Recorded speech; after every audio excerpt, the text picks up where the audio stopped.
Daf Yomi, Tractate Bava Metzia, page 118a, part 2, with the words Amai ve'sikna le sadeu, etc. The Gemara asks, why do they remain in possession of the owner of the wall? But shouldn't the owner of the garden's field effect acquisition of the stones on his behalf? As Rabbi Yossi, the son of Rabbi Chanina, says, the courtyard of a person affects acquisition for him of those items that enter it, even without his knowledge. The Gemara answers, this statement applies only in a case where the giver intends to transfer them to him, in which case the field can effect acquisition of the stones for the receiver without an actual act of acquisition. But here, the owner of the fallen wall is seeking only to evade the owner of the garden. He wants the owner of the garden to take care of the stones, at which point he can collect them from him without much effort on his part, and he does not intend to give the stones to him. The Mishnah teaches, in the case of one who hires a laborer to do work with him with hay, the employer can force him to accept his wages in the form of some of the hay. Gemara comments, and is it necessary to mention this halacha with regard to both cases? Gemara comments, it is necessary. Okay. To mention, as had it taught us only with regard to this first case of the stones that fell, that when the owner of the fallen wall says to the owner of the garden, they're yours, the court does not listen to him. One would have said that this is the halacha because he does not have a wage owed by him, as they had no prior business dealings together. And the owner of the stones does not owe the owner of the garden anything. But here, in the case of a laborer working with hay, in which the laborer does have a wage owed by the employer, one might say that the court listens to him, as perhaps, as people say the following proverb, when collecting a debt from your debtor, allow yourself to be repaid, even in bran. In other words, take whatever you can.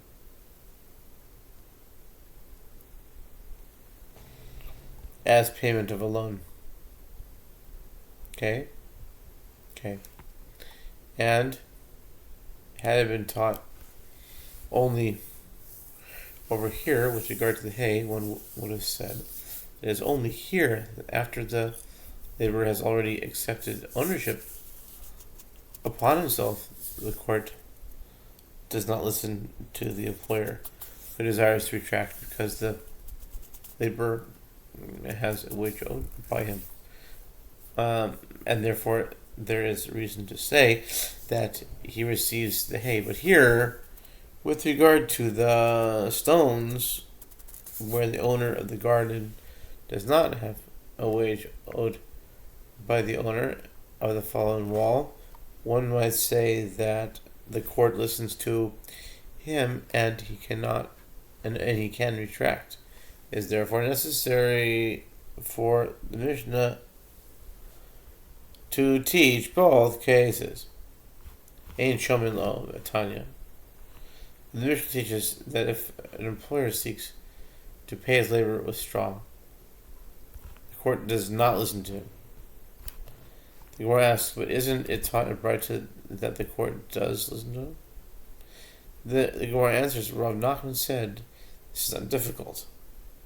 The ruling of the Mishnah here that the court does not listen to him is stated with regard to a case of work done with the employer's own property.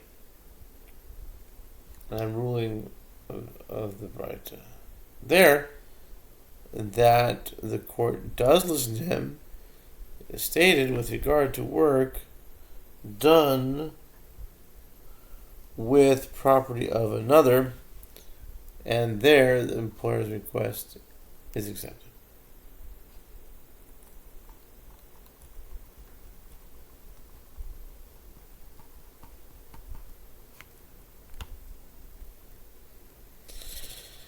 Okay,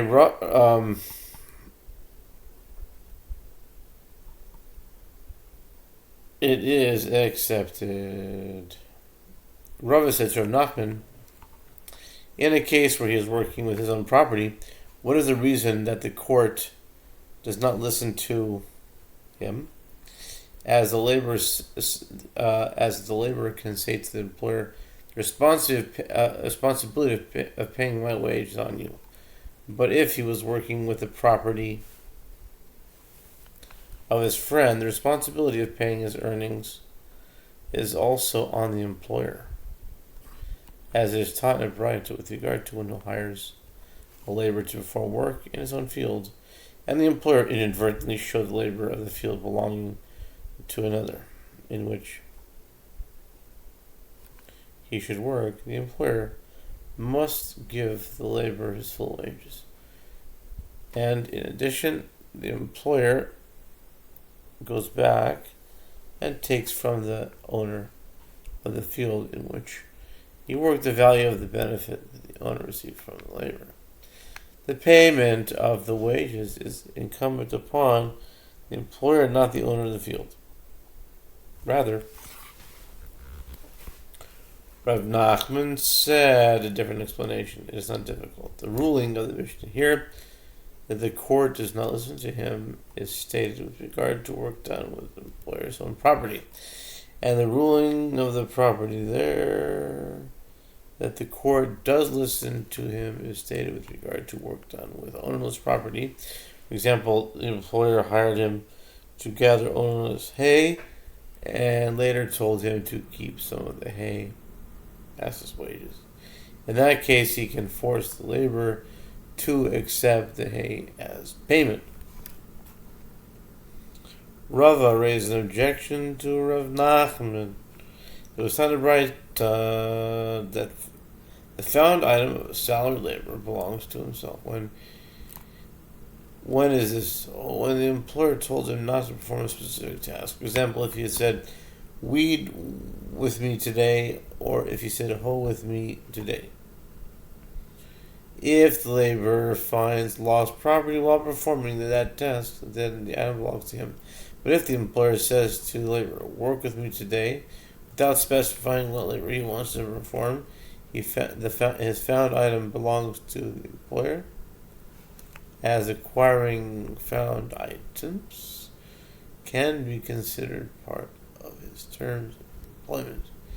In the case of Rav Nachman, since the employer instructed the laborer to gather ownerless hay, the acquisition of hay is certainly part of the terms of his employment and belongs to the employer. Since it is the employer's property, he is not able to force the laborer to accept the hay as payment. Rather, Rav Nachman said, both the ruling of the Mishnah and the ruling of the Braita are stated with regard to labor hired to work with ownerless property, but it is not difficult. The ruling of the Mishnah here that the court does not listen to him is stated with regard to a case where the laborer's task was to lift up the hay and gather it, and he is therefore considered the employer's agent and acquires the hay for him.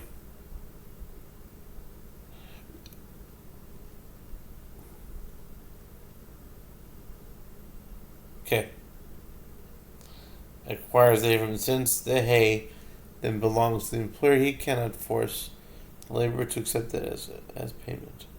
And the ruling of the Brisa there, that the court does not listen to him, is stated with regard to a case where his work merely consisted of viewing. For example, he hired him to make sure that no one takes the ownerless hay.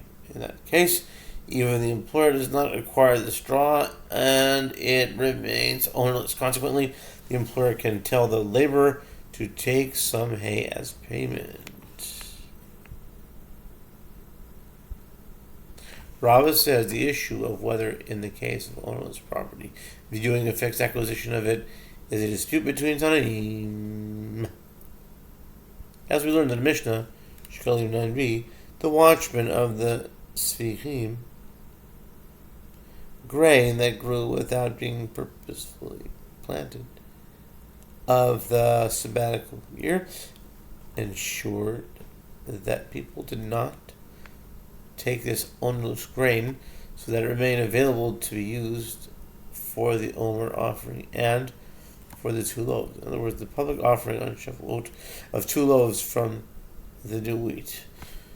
These watchmen take their wages from the collection of the temple treasury chamber as they are employed by the temple treasury. Yossi says one who so desires can volunteer his services and safeguard the grain, and he has the status of an unpaid bailee. The rabbi said to him, "Do you say so? But according to your view, the Omer and the 2 loaves do not come from continual funds as required, since in reality they come from a private individual, meaning the bailee."